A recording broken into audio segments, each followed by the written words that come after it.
Prenuptial Agreements in Michigan. Chione Group, PLLC.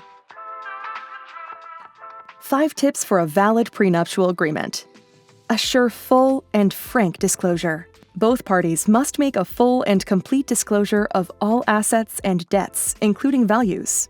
There should not be any vagueness or ambiguity of assets or financial resources of either party, and inquiries should be made. It is often helpful to include balance sheets and tax returns to the agreement itself. Both parties should retain independent representation. In order to avoid the argument that the agreement was obtained through fraud, duress, or mistake, it is vital for each party to have independent counsel to negotiate, review, and sign the prenuptial agreement. This way, each party will have representation to discuss the validity of the agreement, its enforceability, and the legal consequences.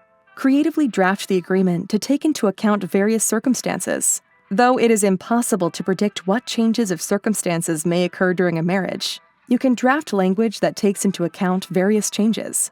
It would be wise for clients and their attorneys to evaluate various scenarios that may evolve over time with your client when drafting the agreement language. Negotiate equitable terms from the beginning. You want to avoid any notion of unconscionability when the agreement is executed. Make sure the other party is free to accept or reject any term to avoid any procedural unconscionability during negotiation and drafting. Further, it is important to also consider substantive unconscionability. Is any term so extreme that it would shock the conscience of a reasonable person? Make sure the client understands the current and potential law on this topic.